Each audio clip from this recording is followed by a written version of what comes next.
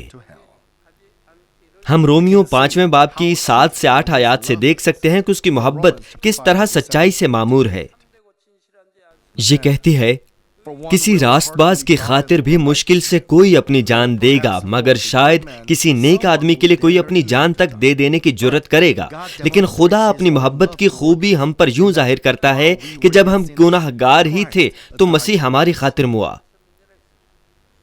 خدا باپ نے ثابت کیا کہ وہ ہم سے کس قدر محبت رکھتا ہے۔ ثبوت کیا ہے؟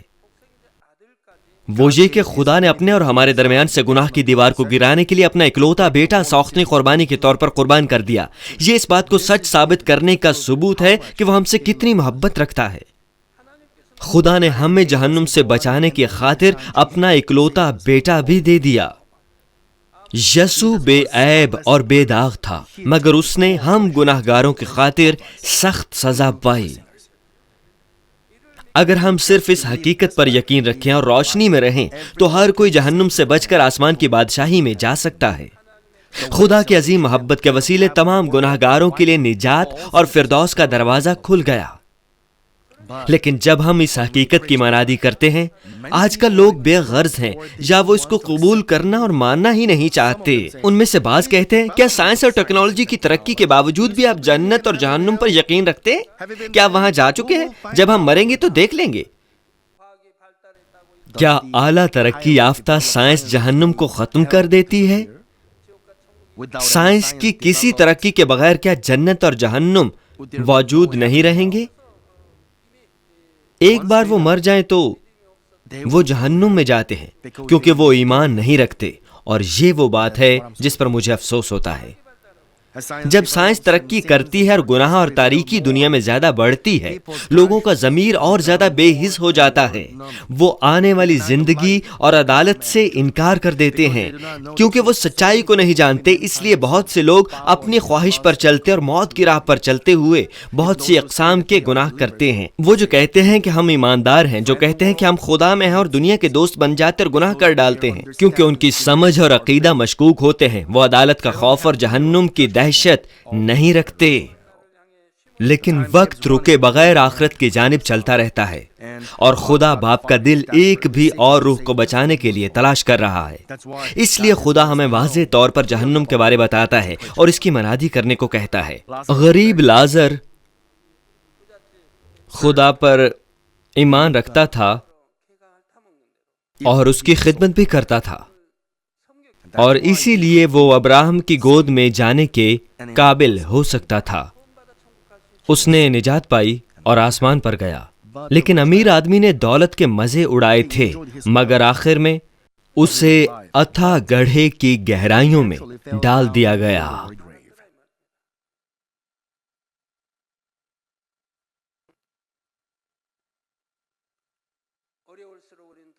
جتنے آپ کے حالات مشکل ہوں، آپ اتنا ہی خدا پر توکل کریں۔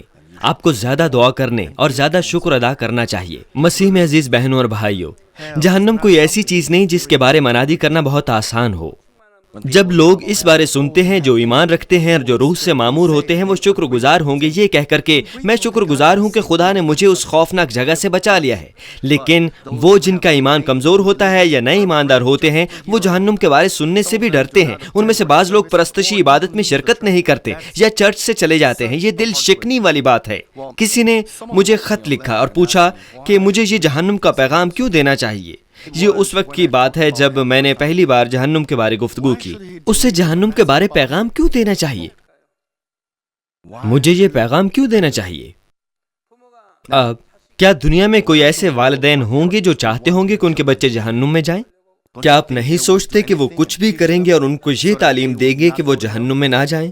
کیا آپ نہیں سوچتے کہ ایک چوپان اپنے گلے کو جہنم میں گرنے سے بچانے کے لیے ہر کوشش کرے گا؟ کیا آپ نہیں سوچتے کہ چوپان کو اپنے گلے کو یہ بتانا ہے کہ جہنم کیا ہے تاکہ وہ اس میں گرنے سے بچ سکیں؟ کچھ لوگ جو عالم ارواح کے بارے نہیں جانتے غلط فہمی رکھ سکتے ہیں، کیونکہ کلام جو کچھ اس کے بارے فرماتا ہے وہ اس پر یقین نہیں کریں گے۔ حتیٰ کہ بطور ایک پاسٹر میرے لیے بھی میں برکات کے کلام کی منادی کرنا پسند کروں گا، یہ کہتے ہوئے کہ بس یسوع پر ایمان لائے اور آپ نجات اور برکات پائیں گے۔ یہ میرے لیے آسان ہوگا کہ خدا تمہیں برکت دے، میں ہر ہفتے یہ کر سکتا ہوں۔ اگر آپ برکت حاصل کر لیں تو اس چرچ کی مالی حیثیت اچھی ہو جائے گی، اور یہ بات اچھی ہے، لیکن اگر میں یہ کہوں کہ خدا تمہیں برکت دے تو کیا برکت آ جائے گی؟ مجھے آپ کو تعلیم دینی چاہیے کہ برکت حاصل کیسے کرنی ہے اور برکت کیسے آئے گی، روح القدس کیسے پانا ہے۔ مجھے چاہیے کہ ان کو تعلیم دوں کہ برکت حاصل کرنے کے لیے کیسے رہنا ہے۔ اس بات کی تعلیم نہ دینا اور صرف کہتے رہنا کہ خدا تمہیں برکت دے، یہ بے سود ہے۔ پھر منادی میرے اور آپ کے اور چرچ ممبرز کے لیے آرام دہ ہوگی، لیکن اگر میں ان الفاظ کی منادی کروں جو آرام دہ اور آسان ہیں صرف اس لیے کہ وہ سننے میں بھلے لگتے ہیں، تو پھر خون بہا کے نظریے سے گناہ کے خلاف جد و جہد کون کرے گا؟ بائبل مقدس واضح طور پر ہمیں بتاتی ہے کہ خون بہا کے نظریے سے گناہ کو چھوڑیں، اور یہ آپ کو تعلیم دیتی ہے کہ سارے خاندان میں امانت دار ہوں۔ صرف اس وقت جب ہم جنت اور جہنم کی حقیقت کے بارے صاف صاف جان لیتے ہیں، ہم دنیا کے دوست نہ بنتے ہوئے ہوشیار ہو سکتے ہیں۔ پھر ہم زبردستی بہترین آسمانی مقام پر قبضہ کر لیں گے۔ مزید یہ کہ اگر آپ میں کوئی گناہ کی دیوار ہے اور جب آپ یہ پیغام سنتے ہیں تو ڈر جاتے ہیں، تو اس کا مطلب ہے کہ آپ برکت پا چکے ہیں۔ کرنتھیوں کی کلیسیا میں ایماندار کے گناہوں کو سننے پر ایک بار پولس رسول نے آنسوؤں کے ساتھ ان کو لکھا کہ توبہ کر لیں۔ اس سبب سے انہوں نے توبہ کر لی۔ پولس یہ سن کر نہایت خوش اور شادمان ہوا اور اس نے ان کو پھر لکھا۔ دوسرا کرنتھیوں 7ویں باب کی 9ویں آیت کا پہلا نصف کہتا ہے کہ اب میں اس لیے خوش نہیں ہوں کہ تم کو غم ہوا، بلکہ اس لیے کہ تمہارا غم کا انجام توبہ ہوا۔ اگر ہم توبہ کے انجام پر افسوس کر سکیں تو یہ ایسی بڑی برکت ہے۔ جب ہم گناہوں سے باز آنا اور توبہ کرنا چاہتے ہیں، خدا ہمیں ہمیشہ فضل اور قوت بخشتا ہے۔ اگر ہم دل سے توبہ کریں اور لوٹ آئیں اور روشنی میں رہیں تو خدا ہمارے ماضی کے گناہوں کو بھی یاد نہیں رکھتا، وہ ہمیں صاف کرے گا، جیسے یسایہ پہلے باب کی 18ویں آیت کے دوسرے نصف میں کہا گیا ہے کہ اگرچہ تمہارے گناہ قرمزی ہوں وہ برف کی مانند سفید ہو جائیں گے، اور ہر چند وہ ارغوانی ہوں تو بھی اون کی مانند اجلے ہوں گے۔ چنانچہ اگرچہ آپ اب تک تاریکی میں چلتے رہے ہیں، میں آپ پر زور دیتا ہوں کہ خدا باپ کی محبت پر یقین کریں اور پوری طرح باز آئیں۔ اس طرح مجھے امید ہے کہ آپ ایمان رکھتے ہوئے یہ پیغامات سننے کے لائق ہو جائیں گے کہ آپ یقیناً آسمان کی بادشاہی میں جا سکتے ہیں۔ عزیز بہنوں اور بھائیوں، میں جو کلام اس نقطے سے سنانے والا ہوں وہ سراسر سچ ہے۔ مجھے امید ہے کہ آپ میں سے کوئی بھی شخص اس میں شک نہیں کرے گا۔ ہم انسانی معلومات یا قوت سے عالم ارواح کے بارے میں نہیں سیکھ سکتے۔ ہم اس کے بارے صرف اس وقت سیکھ سکتے ہیں جب خدا ہمیں بتاتا ہے۔ خدا ہمیں بائبل مقدس کے بہت سے حصوں میں مرقوم تحریر سے جہنم کے بارے میں بتاتا ہے، لیکن بائبل کی محدود جلد کے ساتھ وہ جہنم کی ہر تفصیل کو تحریر نہیں کر سکتا۔ اس لیے وہ ہمیں ان لوگوں کے ذریعے روحانی سلطنت کے بارے زیادہ تفصیل سے اور گہری باتوں کے بارے بتائے گا جو اس کے ساتھ رابطہ رکھتے ہیں۔ آموس 3 باب کی 7ویں آیت کہتی ہے، یقیناً خداوند خدا کچھ نہیں کرتا جب تک کہ اپنا بھید اپنے خدمت گزار نبیوں پر پہلے آشکارا نہ کرے۔ اگر خدا ایک خادم کو تسلیم کرتا ہے، اگر وہ خدا کا منظور شدہ خادم ہے، تو خدا جو مستقبل میں کرنے والا ہے یقیناً اس پر آشکارا کرے گا۔ خدا کچھ نہیں کرتا جب تک کہ اپنا بھید اپنے خدمت گزار خادموں پر آشکارا نہ کرے، اور چونکہ خدا نہیں چاہتا کہ اس کے فرزندوں میں سے کوئی بھی جہنم میں گرے، تو وہ ہمیں جہنم کے بھیدوں کے بارے میں کیوں نہیں بتائے گا؟ وہ ہر کسی پر آشکارا کرنا چاہتا ہے۔ ایسے کچھ لوگ ہیں جو خدا کے خاص فضل سے جہنم کو دیکھ چکے ہیں۔ ہمارے چرچ ممبرز میں سے بھی کچھ لوگ اپنی روحانی آنکھوں سے جہنم کو دیکھ چکے ہیں۔ 34 سال قبل مجھے خدا کی قدرت کے وسیلے ساری بیماری سے شفا مل گئی۔ میں یقیناً زندہ خدا سے ملا اور اس کا تجربہ کیا۔ تب سے میں نے جنت، جہنم اور عدالت سے متعلقہ خدا کے ہر کلام کو قبول کیا اور اس کا یقین کیا۔ نتیجے کے طور پر جس سے میں مل چکا ہوں اس کے بارے بولنے اور انجیل مقدس کی منادی کرنے کی کوشش کر چکا ہوں، لیکن جب میں ان لوگوں سے ملا جنہوں نے ایمان نہیں لانا تھا تو مجھے ان کی روحوں پر نہایت ترس آیا۔ میں ہمیشہ ان کی بابت سوچتا تھا کہ میں ایمان لانے میں ان کی مدد کیسے کروں کہ خدا کا سارا کلام سچا ہے۔ اسی اثنا میں روح القدس کی رہنمائی میں خدا سے میں نے دعا شروع کر دی۔ جب میں نے اتنی فاقہ کشی حتیٰ کہ زندگی موت کی کشمکش میں دعا کی تو خدا نے مجھ پر بائبل مقدس کی وضاحت کو شروع کر دیا۔ اس نے مجھے جنت اور جہنم کے بارے میں بھی واضح طور پر آگاہ کیا۔ میں نے جو پیغام وصول کیا وہ بغیر کسی خوف کے پیش کر دیا۔ اگرچہ مجھے اس سبب سے ستایا جانا یا مشکلات میں ڈالا جانے والا تھا، میں نے منادی بند نہیں کی، اس لیے کہ میں خداوند کے دل کو اچھی طرح جانتا ہوں جو نہیں چاہتا کہ کوئی ایک بھی جہنم میں جا پڑے۔ کچھ چیزیں جن کے لیے میں بہت شکر گزار ہوں یہ ہیں کہ وہ جنت اور جہنم کے بارے کتابیں جو بہت سی زبانوں میں ترجمہ ہو چکی ہیں اور بہت سے ممالک میں شائع ہو چکی ہیں۔ بہت سے لوگوں نے گواہی دی ہے کہ انہوں نے اپنی سابقہ زندگیوں سے توبہ کی اور کتابوں کے مطالعے سے ان کے دل نئے ہو گئے۔ اگر میں یہ کتاب نہ پڑھتا تو میں ضرور جہنم میں جا پڑتا۔ جہنم کے بارے اس کتاب کو پڑھنے کے بعد میں نئے سرے سے پیدا ہوا اور تبدیل ہو گیا۔ اب مجھے معلوم ہے کہ مجھے ایماندار کیوں ہونا ہے اور مجھے خون بہا کے نظریے سے گناہ کے خلاف کیوں لڑنا ہے۔ مجھے بہت دفعہ اس قسم کے خطوط موصول ہوتے ہیں اور وہ خطوط میں شکریہ ادا کرتے ہیں۔ جب میں اسرائیل اور دیگر ممالک میں جاتا ہوں، لوگ مجھے کہتے ہیں کہ جس قدر ممکن ہو کتابوں کی اشاعت کی جائے۔ وہ کہتے ہیں کہ جس قدر جلد ممکن ہو وہ ان کتابوں کا مطالعہ کرنا چاہتے ہیں۔ وہ مجھ سے کہتے ہیں کہ ان کے ترجمے میں جلد کی جائے۔ چرچ کے وہ کارکنان جو کوائے قوم رہ چکے ہیں انہوں نے بھی کہا کہ بہت سے لوگ میری کتابوں کے منتظر ہیں۔ بہت سے لوگ ان کے منتظر ہیں۔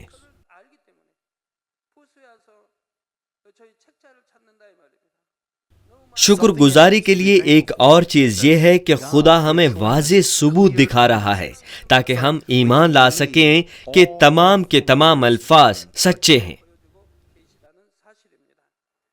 ان لوگوں کے لیے جو ایمان لانے پر یقین نہیں رکھتے تھے، یسوع نے قدرت کے کام دکھائے اور مندرجہ ذیل فرمان کیا۔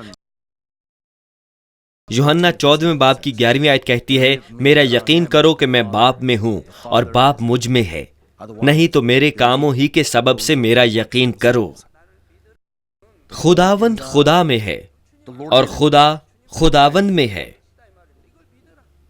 خداوند فرماتے ہیں کہ یقین کرو، لیکن لوگ خداوند کو محض اپنے جیسا دیکھ کر اس پر یقین نہیں کرتے۔ تب خداوند فرماتے ہیں کہ میرے کاموں، نشانات اور عجائبات کے سبب سے میرا یقین کرو کہ بہرے سنتے اور اندھے دیکھتے ہیں، چونکہ وہ ایسے تمام کام کر رہا ہے جو انسان نہیں کر سکتا۔ ہمارا خداوند ان سے کہتا ہے کہ میرے کاموں کے سبب سے خود خدا میرے ساتھ ہے۔ بائبل مقدس میں ہم دیکھ سکتے ہیں کہ نوح نے بار بار منادی کی کہ سیلاب کی صورت میں عدالت ہونے والی ہے، لیکن جب تک نوح کشتی میں نہ چلا گیا لوگ کھاتے پیتے اور شادیاں کرتے رہے۔ نوح نے ان لوگوں کے لیے کتنا غم کیا ہوگا۔ ابراہم جانتا تھا کہ سدوم اور عمورہ کی عدالت ہوگی اور اس نے اپنی ساری زندگی کے ساتھ دعا کی۔ اس نے خدا سے کہا کہ ان لوگوں کو بچا لے جو ہلاک ہونے والے ہیں، کیونکہ میں عدالت اور جہنم کے بارے واضح طور پر جانتا ہوں۔ میں نجات کے لیے اس قسم کے بے باک دل کے ساتھ خدا کی قوت مانگ رہا ہوں۔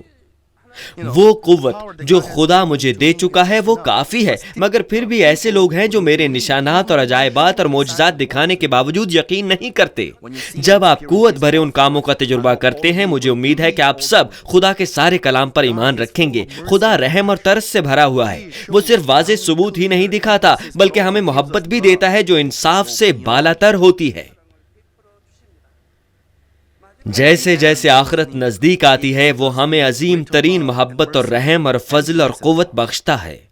مجھے امید ہے کہ آپ اس محبت پر یقین رکھیں گے اور بدل جائیں گے اور بہت سی مرتی ہوئی روحوں کو بچانے کے لیے جرأت کے ساتھ اس کی تعلیم دیں گے اور منادی کریں گے۔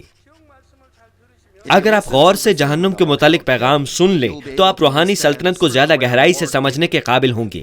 پاسٹرز، لیڈرز عالم ارواح کی شریعت یا عدالت کے بارے درست رائے دینے کے قابل ہو جائیں گے۔ اس لیے مجھے امید ہے کہ آپ پیغام کو اچھی طرح سے سمجھ جائیں گے اور اس کو اپنی قوت بنائیں گے۔ میں خداوند کے نام میں دعا گو ہوں کہ آپ سب کلام کو اپنی زندگی اور قوت بنا لیں گے، چنانچہ آپ جہنم سے بہت دور جگہ یعنی نئے یروشلم میں جائیں۔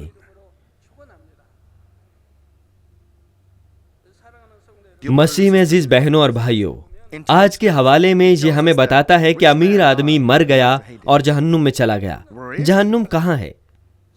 جہنم پاتال کے لیے ایک اور لفظ ہے۔ کیا جہنم کے لیے ایک اور لفظ بھی ہے؟ دراصل نہیں ہے۔ پاتال جہنم سے الگ جگہ ہے۔ اگر ہم پاتال کے بارے سمجھ جائیں تو ہم جنت اور جہنم کے سارے ڈھانچے کو سمجھ سکتے ہیں۔ ہم یہ طریقہ کار بھی سمجھ سکتے ہیں کہ لوگ زمین پر کس طرح مرتے اور جنت میں داخل ہوتے ہیں یا کس طرح جہنم میں ڈالے جاتے ہیں۔ پرانا عہد نامہ بھی پاتال کی بابت بیان کرتا ہے۔ یعقوب اور ایوب نے بھی کہا کہ وہ نیچے پاتال میں جائیں گے۔ کیا یعقوب اور ایوب کو نیچے جہنم میں ڈالا گیا؟ نہیں، انہوں نے کہا کہ وہ پاتال میں ڈالے جائیں گے۔ لیکن گنتی 16واں باب ہمیں بتاتا ہے کہ کورہ اور اس کے لوگ جو موسیٰ کے خلاف کھڑے ہوئے تھے وہ زندہ درگور ہو گئے۔ وہ خدا کے خادم موسیٰ کے خلاف کھڑے ہوئے تھے اور وہ زندہ درگور ہو گئے۔ اس کا مطلب ہے کہ پاتال دو جگہوں میں تقسیم ہوتی ہے، ایک ان کے لیے جو نجات یافتہ ہیں اور دوسری ان کے لیے جو نجات یافتہ نہیں ہیں۔ آج کے حوالے میں ہم ایک امیر آدمی اور غریب لازر دونوں کو پاتال میں دیکھ سکتے ہیں، لیکن ان دونوں کے حالات فرق تھے۔ امیر آدمی آگ کے شعلوں میں تکلیف اٹھاتا تھا، لیکن لازر ابراہم کے پاس آرام میں تھا۔ یہ اس لیے کہ جس جگہ امیر آدمی گیا تھا وہ جہنم سے منسلک زیریں پاتال تھا، اور جس جگہ غریب لازر گیا تھا وہ جنت سے منسلک بالائی پاتال تھا۔ اس طرح یہ دو حصوں میں تقسیم ہوتی ہے۔ ایک بالائی پاتال ہے جہاں آسمان پر جانے والے لوگ جمع ہوتے ہیں، اور زیریں پاتال وہ ہے جہاں جہنم میں جانے والے لوگ جمع ہوتے ہیں۔ جب ہمارا خداوند صلیب پر موا، اس کی روح کہاں گئی؟ اس کی روح بالائی پاتال میں گئی اور اس نے وہاں کے لوگوں کو انجیل کی خوشخبری دی۔ یعنی پاتال دو حصوں میں منقسم ہے۔ بالائی پاتال جنت کے ساتھ منسلک ہے اور زیریں پاتال جہنم کے ساتھ۔ اب یہ پاتال واقع کہاں ہے؟ یہ سمجھنے کے لیے کہ جنت اور جہنم باشمول پاتال کیسے دکھتے ہیں، ہم ہیرے کی شکل کو سوچ سکتے ہیں۔ اگر ہم ہیرے کی شکل کو دو عمودی شکلوں میں کاٹیں تو ہمیں ایک مثلث اوپر اور ایک الٹی مثلث نیچے ملے گی۔ جب آپ ایک ہیرے کی شکل کو دو حصوں میں کاٹیں تو آپ کو دو مثلثیں ملیں گی۔ ہم اوپر کی مثلث کو بطور فردوس تصور کر سکتے ہیں اور نیچے کی الٹی مثلث کو بطور جہنم۔ کہاوت ہے کہ مثلث کی اوپری چوٹی نیا یروشلم ہے، بالائی مثلث کی بنیاد پھر بالائی پاتال ہے۔ کیا آپ ان کو دیکھ سکتے ہیں؟ یہاں ایک بالائی پاتال اور فردوس، پہلی سلطنت، دوسری سلطنت اور تیسری سلطنت، اور چوٹی پر نیا یروشلم ہے۔ لیکن غلط مت سمجھیے کہ آسمان بالکل ایسا ہی دکھتا ہوگا۔ ہم مثلث شکل استعمال کرتے ہیں تاکہ آپ اس کے نظریے کا بہتر فہم حاصل کر سکیں۔ کیا آپ ان کے حجم میں فرق دیکھ سکتے ہیں؟ جنت بہت بڑی ہے۔ آسمان کی پہلی سلطنت وسعت میں دوسرے نمبر پر ہے، اور اس کے بعد تیسری سلطنت اور نیا یروشلم آتے ہیں۔ کیوں؟ اس لیے کہ نئے یروشلم میں داخل ہونے والے لوگوں کی تعداد بہت کم ہے، مگر فردوس میں بہت سے لوگ داخل ہوں گے، اور اس لیے فردوس بہت وسیع ہے۔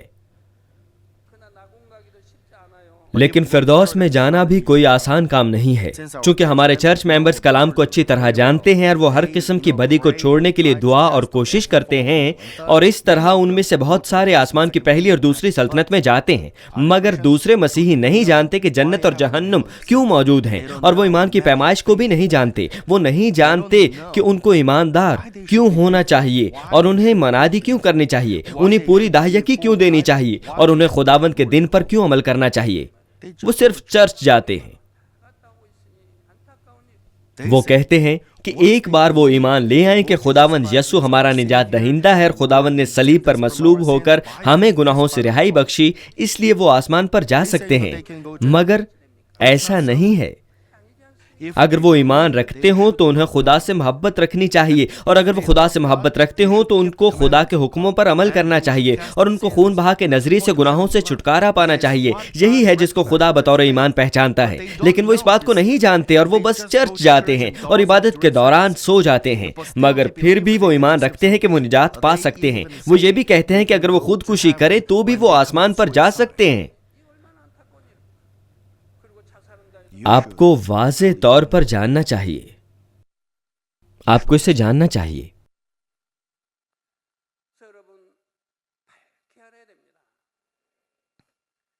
کہاوت ہے کہ بالائی مثلث کی چوٹی نیا یروشلم ہے۔ بالائی مثلث کی بنیاد پھر بالائی پاتال ہے۔ بالائی پاتال سے اوپر فردوس، آسمان کی پہلی سلطنت، دوسری سلطنت اور تیسری سلطنت اور نیا یروشلم ہے۔ جتنا اعلیٰ رتبہ اتنی اچھی رہائش گاہ۔ بے شک عالم ارواح میں ہم ایک سرحدی لکیر نہیں کھینچ سکتے جیسے ہم زمین پر کھینچ لیتے ہیں۔ روحانی خلا لامحدود ہے۔ اگر ہم یہ بھی کہیں کہ یہ ہیرے کی شکل ہے تو ہم آسمان کی شکل کو واضح نہیں کر سکتے۔ میں صرف اس انداز میں ان کے لیے واضح کر رہا ہوں جو سمجھنے کے لیے مادی فہم رکھتے ہیں۔ یہ سمجھ کر یہ نہ کہنے لگیں کہ آسمان ہیرے کی مانند ہے اور اس کی چوٹی پر نیا یروشلم موجود ہے۔ اسے غلط مت سمجھیے، ایسا مت کہیے۔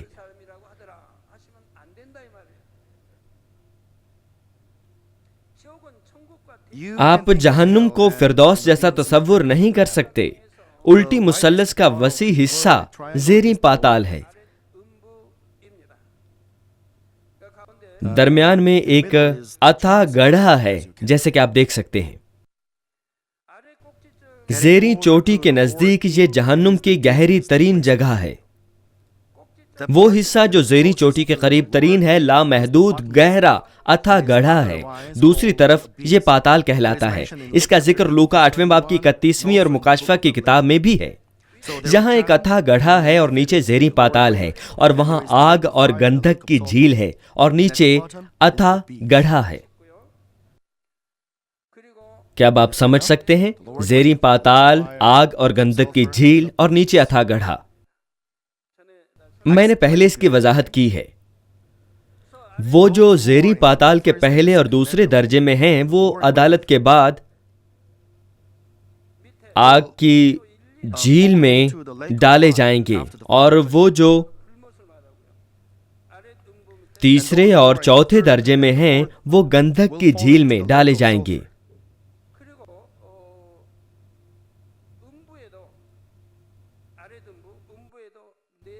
زیریں پاتال اس طرح سے 4 مختلف درجات میں تقسیم ہوتی ہے۔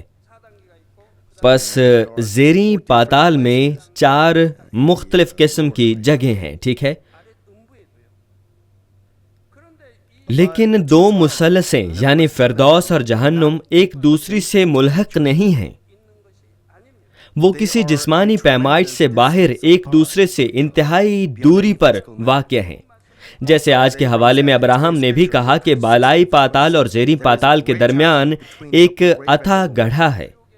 وہ جو جنت اور جہنم میں رہتے ہیں وہ ایک دوسرے کے ہاں آ جا نہیں سکتے، لیکن خدا کے خاص حکم کے تحت، جیسے کہ آج کے نوشتے میں ہے، وہ ایک دوسرے کو دیکھ اور بات چیت کر سکتے ہیں، جیسے امیر آدمی اور ابراہم میں گفتگو ہوئی۔ دوری بہت زیادہ ہے اور گڑھا بہت بھیانک اور چوڑا ہے کہ کوئی بھی آگے پیچھے اس کو پار نہیں کر سکتا، لیکن اگر خدا اجازت دے تو بات چیت ہو سکتی ہے۔ عالم ارواح میں بھی اگر خدا اجازت دے تو بہت زیادہ دوری کے ساتھ بھی لوگ ایک دوسرے کو دیکھ اور بات چیت کر سکتے ہیں۔ اگر خدا روحانی آنکھوں کو کھول دے تو لوگ ان کے ساتھ بات چیت کر سکتے ہیں۔ آج انسانوں کی قابلیت کے ساتھ بھی جو محض مخلوقات ہیں، ہم زمین کی دوسری جانب والوں کے چہرے دیکھنے کے باوجود ان سے بات نہیں کر سکتے، اور خدا خالق کیا نہیں کر سکتا۔ مکاشفہ 4 باب کی 6 آیت میں شیشے کے سمندر کے بارے میں سوچے، ہم عالم ارواح کے بھید کو محسوس کر سکتے ہیں۔ آخری عدالت کے وقت ہر چیز اس شیشے کے سمندر میں نظر آئے گی۔ سب کچھ جو ہم ماضی میں زمین پر کر اور سوچ چکے ہیں ایسے دکھائی دے گا جیسے یہ وقوع کے وقت ہو رہا ہو۔ یہ ہر شخص کی عدالت کا ثبوت ہوگا۔ وہ چیزیں جو جسمانی حدود کے سبب ناممکن ہیں وہ روحانی دنیا میں ممکن ہیں۔ نہ جنت نہ جہنم ایک وقفے پر نہیں ہے، بلکہ وہ کئی مختلف وقفوں میں جدا جدا ہیں، اور پاتال ایک سخت فہم میں فردوس اور جہنم سے ایک الگ جگہ ہے۔ تو پھر پاتال رکھنا کیوں لازمی ہے جو جنت اور جہنم سے مختلف جگہ پر ہے؟ یہ اس لیے کہ پاتال ایک خاص مقصد کو پورا کرتی ہے۔ پاتال کا نہایت اہم استعمال یہ ہے کہ یہ ایک انتظار گاہ ہے۔ یہ ایک انتظار گاہ ہے جہاں اس زمین پر مرنے والے حقیقی جنت یا جہنم میں جانے سے پہلے انتظار کرتے ہیں۔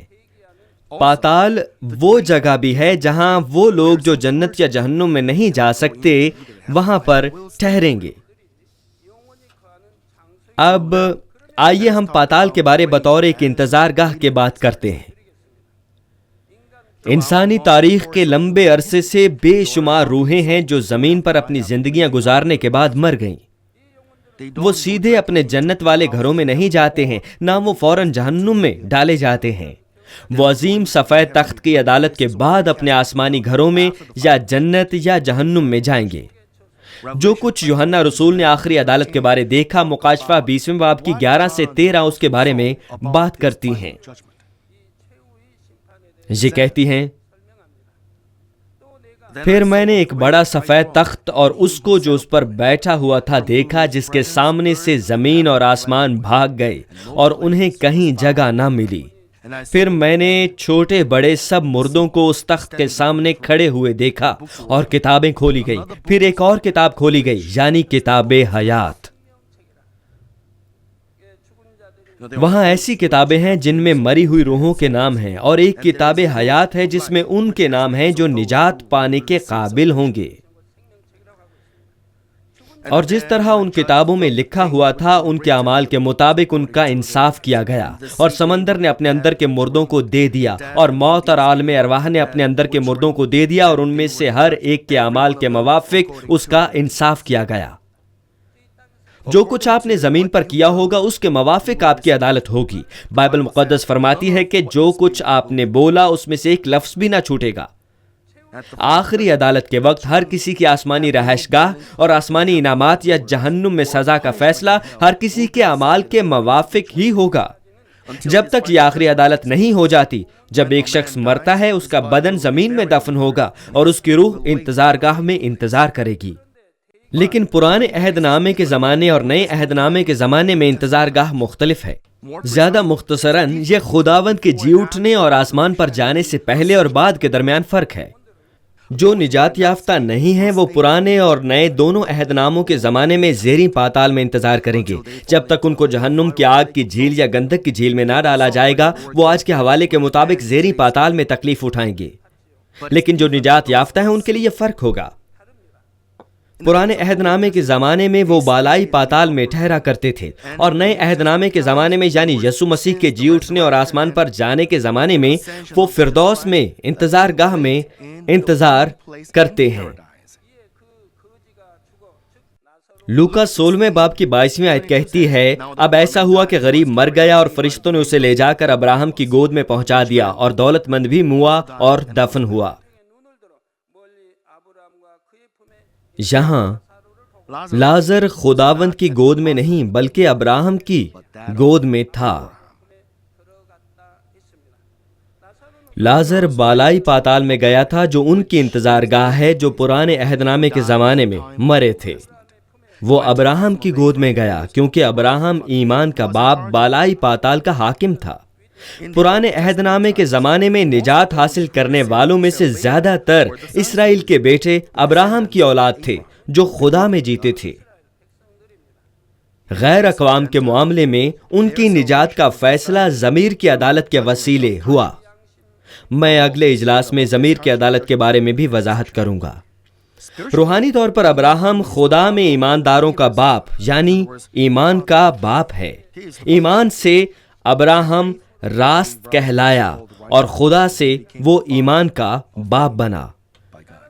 اس لیے ابراہم ان روحوں کو سنبھالنے پر مختار تھا جو نجات یافتہ تھیں اور بالائی پاتال میں تھیں، لیکن یسوع کے صلیب پر مرنے اور آسمان پر جانے کے بعد یہ تھوڑا مختلف ہے۔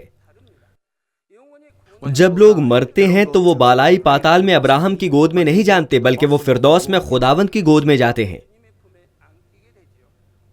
جب یسوع صلیب پر تھا، ایک ڈاکو جو یسوع کے ساتھ صلیب پر تھا اس نے توبہ کر لی۔ یسوع نے اس سے کہا کہ میں تجھ سے سچ کہتا ہوں کہ آج ہی تو میرے ساتھ فردوس میں ہوگا۔ ٹھیک ہے، خداوند زیریں پاتال میں گیا اور 3 دن میں جی اٹھا۔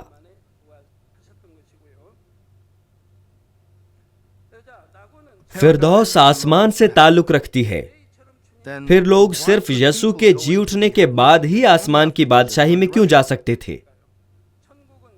فردوس ان لوگوں کو دی گئی ایک ابدی رہائش گاہ ہے جو یسوع مسیح کو نجات دہندہ مانتے ہیں اور جنہوں نے نجات حاصل کی ہے، لیکن جو پرانے عہد نامے کے زمانے میں تھے اور یسوع کے صلیب پر مرنے سے قبل مر گئے تھے، اس طرح وہ یسوع مسیح پر ایمان لانے سے نجات یافتہ نہیں تھے۔ ان کی نجات کا فیصلہ شریعت یا ضمیر کے معیار کے مطابق ہوا تھا۔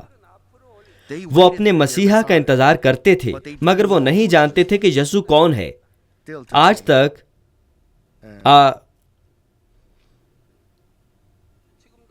کٹر یہودی یسوع مسیح کو جاننے کی انتہائی کوشش کرتے ہیں، اور ان میں سے بہت سارے کہتے ہیں کہ وہ اسے نہیں جانتے۔ خداوند ان کے ملک میں پیدا ہوا تھا اور دنیا میں بہت سے لوگوں نے اسے نجات دہندہ مان لیا، مگر وہ کہتے ہیں کہ وہ خداوند کو نہیں جانتے اور وہ اس کو جاننے کی کوشش بھی نہیں کرتے۔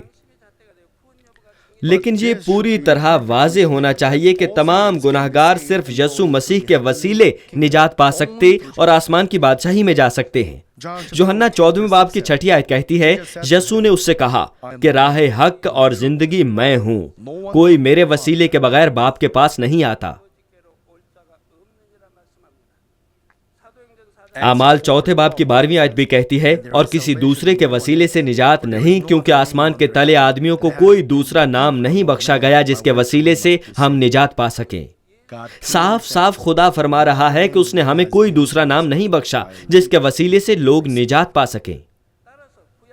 اس لیے جنہوں نے پرانے عہد نامے کے زمانے میں نجات پائی، ان کو آسمان کی بادشاہی میں جانے سے پہلے یسوع مسیح کو قبول کرنا تھا۔ پھر وہ انجیل کو سننے اور یسوع مسیح کو بطور نجات دہندہ قبول کرنے کے قابل کب ہوئے؟ یسوع نے صلیب پر مرنے کے بعد 3 دن بالائی پاتال میں لوگوں کو انجیل کی خوشخبری دی۔ پہلا پطرس 3 باب کی 18 سے 19 آیات اس واقعے کے بارے میں بات کرتی ہیں۔ یہ کہتی ہیں کہ اس لیے کہ مسیح نے بھی یعنی راست باز نے ناراستوں کے لیے گناہوں کے باعث ایک بار دکھ اٹھایا۔ وہ ایک بار موا، وہ تمام لوگوں کو بچانے اور ہمیں گناہوں سے رہائی دینے کے لیے صلیب پر موا۔ وہ راست ناراستوں کے لیے مر گیا۔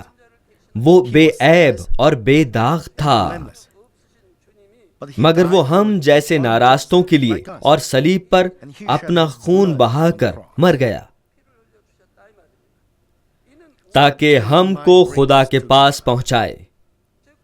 جیسے پہلا یوحنا میں لکھا ہے، وہ ایک کفارے کی قربانی بنا اور خدا اور ہمارے درمیان سے دیوار کو گرایا۔ اس طرح وہ ہماری خاطر مصلوب ہوا۔ اس نے کہا کہ وہ ہمیں خدا باپ کے پاس لانے اور ہمیں آسمان پر لے جانے کے لیے ایسا کرتا ہے۔ یہ وہ ہے جو خداوند فرما رہا ہے۔ وہ جسم کے اعتبار سے تو مارا گیا، لیکن روح کے اعتبار سے زندہ کیا گیا۔ اسی میں اس نے جا کر ان قیدی روحوں میں منادی کی۔ آپ دنیا میں ایک قید کا تصور کیجئے، مگر یہ اس دنیا کی قید جیسی نہیں ہے۔ یہ اس دنیا کی قید سے بالکل مختلف ہے۔ یہاں قید میں روحیں بالائی پاتال میں روحوں کو ظاہر کرتی ہیں۔ اس کے بدن کو 3 دن تک دفن کیے جانے کے دوران ہمارے خداوند نے ان روحوں کو نجات کی منادی کی جو بالائی پاتال میں تھیں۔ وہ روحیں جو بالائی پاتال میں رہتی تھیں وہ اس پر ایمان لائیں اور اسے بطور نجات دہندہ قبول کیا۔ کیا آپ یہاں کچھ عجیب سا نہیں سوچتے؟ آپ میں سے بعض خداوند پر 5، 10 یا 15 سال سے ایمان رکھتے ہیں، مگر پھر بھی وہ ایمان نہیں رکھتے بلکہ شک کرتے ہیں۔ بعض لوگ چرچ کو چھوڑ دیتے ہیں اور وہ خود کو خدا سے دور کر لیتے ہیں، مگر ان کے لیے صرف 3 دن میں خداوند کو قبول کرنا کیسے ممکن ہے؟ ٹھیک ہے، وہ اچھے لوگ ہیں اور وہ ضمیر کی عدالت کے وسیلے نجات حاصل کرنے کے لیے کافی حد تک اچھے ہیں۔ وہ اچھے تھے اور جو خداوند کو جانتے تھے، خدا نے ان لوگوں کو انجیل کی خوشخبری دی اور وہ جانتے تھے کہ یسوع جو صلیب اٹھائے گا وہ ہمیں ہمارے گناہوں سے رہائی دینے کے لیے مر جائے گا۔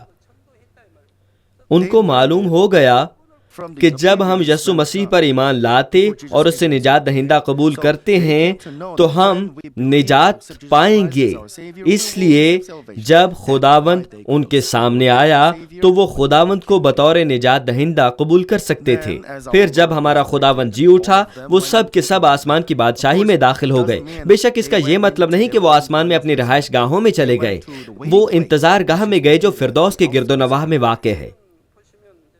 خداوند کے صلیب اٹھانے سے پہلے جو روحیں بالائی پاتال میں ابراہم کے پاس گئی تھیں، لیکن خداوند کے صلیب اٹھانے اور نجات دہندہ بننے کے بعد جب خداوند آسمان پر گیا تو ان روحوں کو بالائی پاتال میں لے گیا۔ جب خداوند ہوا میں واپس آتا ہے تو بے شمار روحیں خداوند کے ساتھ آئیں گی۔ جو روحیں خداوند کے ساتھ آئیں گی وہ ہیں جو بالائی پاتال میں رہتی تھیں اور جن کو خداوند زندہ ہو کر آسمان پر لے گیا۔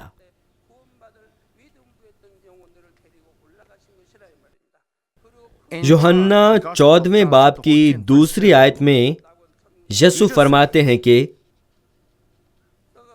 میرے باپ کے گھر میں بہت سے مکان ہیں، اگر نہ ہوتے تو میں تم سے کہہ دیتا، کیونکہ میں جاتا ہوں تاکہ تمہارے لیے جگہ تیار کروں۔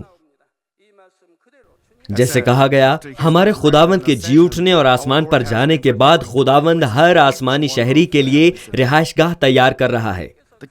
آسمان کی بادشاہی خداوند کی نگرانی میں تیار ہو رہی ہے۔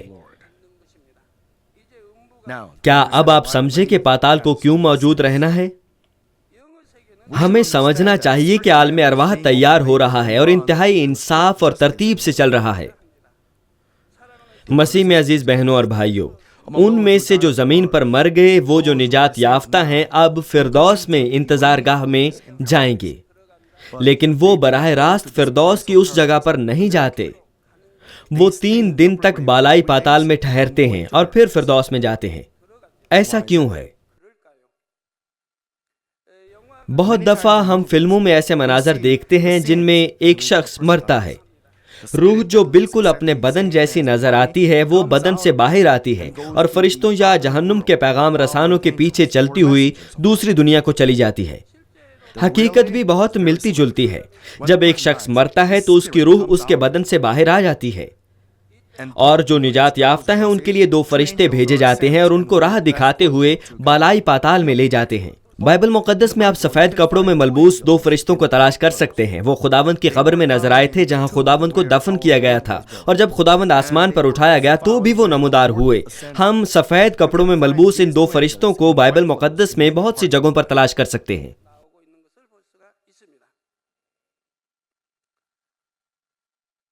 کیونکہ وہ جنہوں نے نجات نہیں پائی جہنم کے پیغام رساں آئیں گے اور ان کو زیریں پاتال میں لے جائیں گے۔ دنیا بھی اچھی طرح جانتی ہے کہ جہنم کے پیغام رساں ہمیشہ سیاہ اور گہرے رنگ کے لباس پہنتے ہیں اور سیاہ ٹوپی پہنتے ہیں۔ آپ بائبل مقدس میں دیکھ سکتے ہیں کہ خدا نے ہیکل میں سیاہ رنگ ہرگز استعمال نہیں کیا تھا۔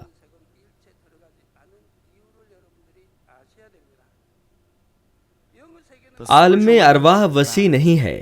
ایک شخص جو مادی دنیا میں رہنے کا عادی رہا ہو، اس کے لیے بذات خود آسمان یا جہنم میں جانا ناممکن ہے۔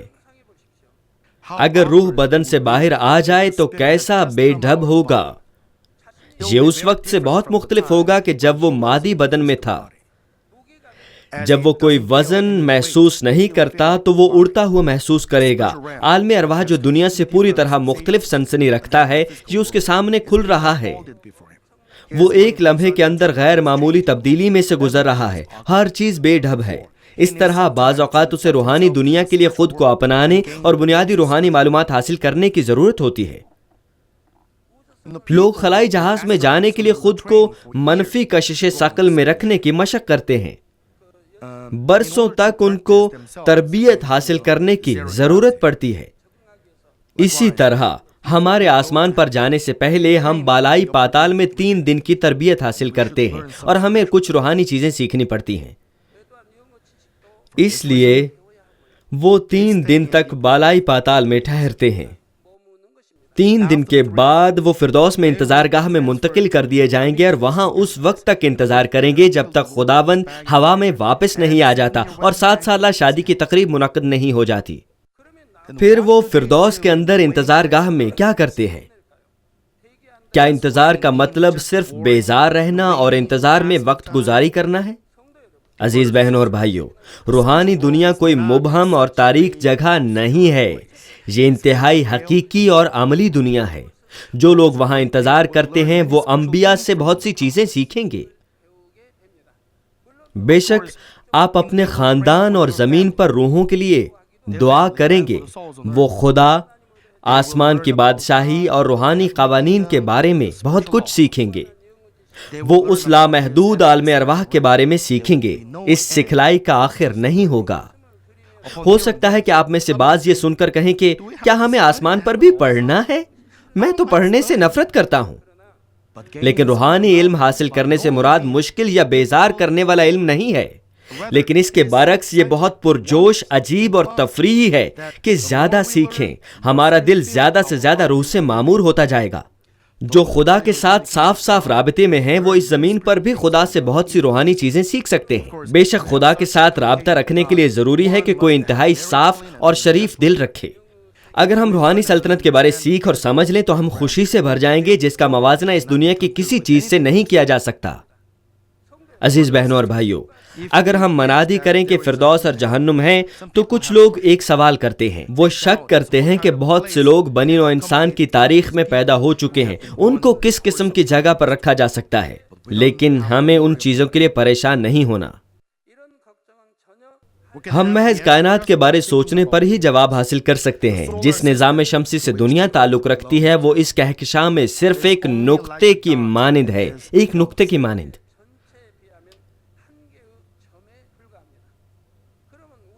جب نظام شمسی سے موازنہ کیا جائے تو یہ زمین صرف ایک نقطے کی مانند ہے. لیکن یہ نظام شمسی بھی نظام کہکشاں سے موازنہ کیا جائے تو محض ایک نشان کے برابر ہی رہ جاتا ہے. تو پھر کہکشاں کتنی بڑی ہے. بہت سے ستارے ہیں جو اکٹھے ایک بادل سا نظر آتے ہیں. ان میں سے بعض اس زمین سے بھی بڑے ہیں اور ان ستاروں کے درمیان کا فاصلہ بھی بہت زیادہ ہے. روشنی تقریباً 1 سیکنڈ میں 3 لاکھ کلومیٹر کا سفر کرتی ہے.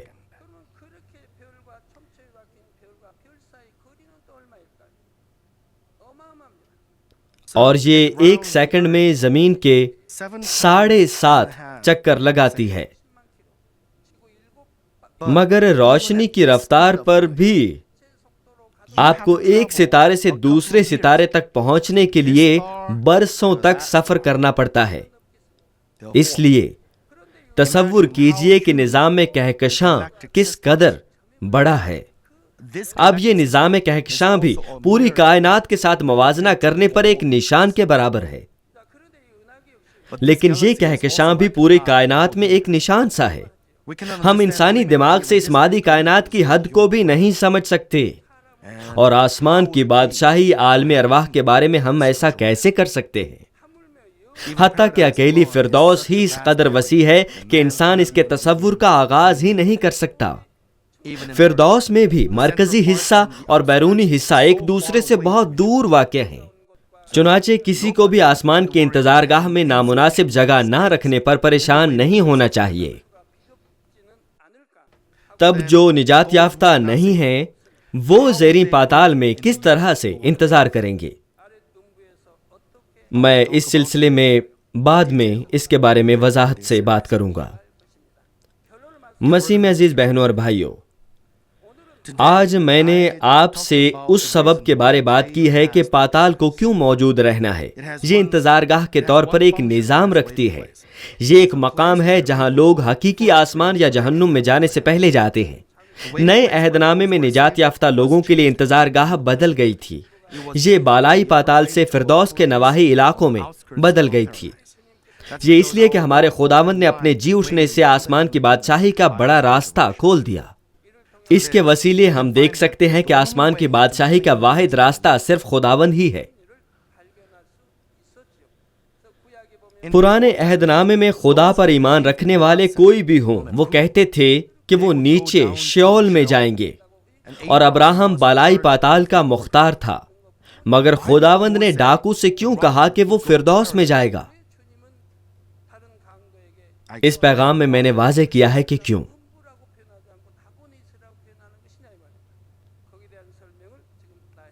لیکن پھر جن کو اپنے مرنے سے پہلے خدا یا خداوند کے بارے سننے کا موقع نہ ملا، کیا ان کو صرف جہنم میں ہی جانا پڑے گا؟ اگر ایک اچھا شخص محض خدا اور خداوند کو نہ جاننے کی وجہ سے جہنم میں جائے تو ہم کیسے کہہ سکتے ہیں کہ خدا انصاف کا خدا ہے؟ ایک ضمیر کی عدالت بھی ہے، اور ایک بالائی پاتال ہے، اور خداوند نے آسمان کا راستہ کھول دیا ہے، اور ایک فردوس بھی ہے جہاں لوگ عظیم سفید تخت کی عدالت تک انتظار کریں گے۔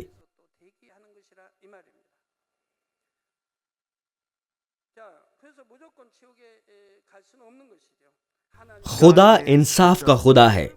آخر کار ایک بھی اور شخص کو بچانے کے لیے انصاف بنا ہے، اور انصاف خدا کی محبت ہے۔ آپ اگلے اجلاس میں پیغام سنیں تو آپ اس کا جواب پانے کے قابل ہو جائیں گے۔ مجھے امید ہے کہ آپ اس پیغام کے لیے دعا کریں گے اور کلام کے وسیلے قوت حاصل کریں گے۔ مجھے امید ہے کہ خدا جو روحانی سلطنت کے بارے ہمیں تعلیم دینے کے وسیلے ہماری روح اور بدن میں کامیابی بخشتا ہے، آپ اس کی محبت کا تجربہ کریں گے۔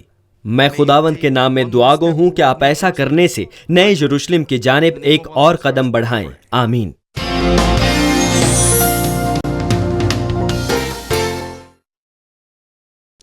بیماروں کے لیے دعا۔ میں ان سب لوگوں کے لیے دعا کروں گا جو بیمار ہیں۔ آپ اپنے بدن کے اس حصہ پر اپنا ہاتھ رکھ لیں جہاں پر بیماری ہے، اور اس دعا سے استفادہ کیجیے۔ اگر آپ بیمار نہیں ہیں لیکن اپنی دلی مرادیں پانا چاہتے ہیں تو اپنا ہاتھ اپنے سینے پر رکھ لیجیے۔ خدا کا زندہ کلام وقت اور فاصلے کی قیود سے آزاد ہے، اور آپ کے ایمان کے مطابق آپ کے لیے کام کرے گا۔ آپ جہاں کہیں بھی ہوں، اگر ایمان کے ساتھ اس دعا کو قبول کریں گے تو آپ خدا کی قدرت کے حیران کن کام دیکھیں گے۔ ہاللویہ۔ قادر مطلق خدا، تو جو محبت ہے، اپنے بچوں پر اپنے ہاتھ کو رکھ، اور تمام GCN دیکھنے والوں پر بھی جو ایمان سے اس دعا کو ٹی وی کے ذریعہ قبول کرتے ہیں۔ اپنا ہاتھ ان پر رکھ اور اپنے عجیب کام جو وقت اور فاصلے کی قیود سے آزاد ہیں ان تمام لوگوں کی زندگیوں میں دکھا جو دنیا کے کسی بھی کونے میں ہیں۔ ان کو ایسا ایمان عطا فرما جس کے وسیلہ سے ان کے تمام شکوک و شبہات ختم ہو جائیں، ان کی زندگی سے تمام دکھ اور مشکلات جاتی رہیں، روح القدس کی آگ سے جلا کر اور یسوع کے پاک خون کے وسیلہ سے دھو کر پاک کر دے۔ سر سے لے کر پاؤں تک سارے جسم میں خدا کی عظیم تخلیقی قوت آشکار ہو۔ میں خداوند یسوع مسیح کے نام سے دشمن ابلیس اور شیطان، تمام بیماریوں، جراثیموں اور کمزوریوں کو حکم دیتا ہوں کہ ان بدنوں سے الگ ہو جائیں۔ تمام چھوت کی بیماریاں جاتی رہیں۔ ہر وہ بیماری جو لا علاج ہے اور نئی دریافت شدہ بیماریاں روح القدس کی آگ سے جل کر بھسم ہو جائیں۔ آپ بیماری سے پاک ہو کر زور پائیں۔ معدے کا کینسر، پھیپھڑوں کا کینسر، رحم کا کینسر، جلد کا کینسر، آنتوں کا کینسر، ایڈز، لیوکیمیا، ذہنی امراض، دل کا عارضہ، پھیپھڑوں کی بیماریاں، ہر قسم کے زنانہ امراض، بلند فشار خون، شوگر، جلدی امراض، ہر قسم کی سوجن جاتی رہیں۔ پولیو، فالج، جوڑوں کا درد اور کمر کا درد یسوع مسیح کے نام میں ختم ہو جائیں۔ ہر قسم کا سر درد اور حادثات کے نتیجے میں پیدا ہونے والی ہر جسمانی تکلیف یسوع کے نام میں جاتی رہے۔ بیماری کی وجہ سے تھکان، نزلہ، زکام اور گلڑ جیسی بیماریاں روح القدس کی آگ سے جل کر بھسم ہو جائیں۔ مرگی، ذہنی معذوری، ذہنی دباؤ اور تمام ذہنی بیماریاں یسوع مسیح کے نام سے جاتی رہیں۔ ہر قسم کی تاریکی ختم ہو جائے اور ان کے دلوں میں اطمینان اور شادمانی آ جائے۔ خدا باپ تخلیق کی عظیم ترین قوت کے وسیلہ سے یہ جسم جو کمزور ہو چکے ہیں دوبارہ سے زور پائیں، فالج کے جکڑے آزاد ہو جائیں اور لنگڑے چلنا اور چھلانگے لگانا شروع کریں۔ نظر کی کمزوری جاتی رہے، بہرے سننا شروع کر دیں، اندھے بینائی حاصل کریں اور گونگے لوگ بولنا شروع کر دیں۔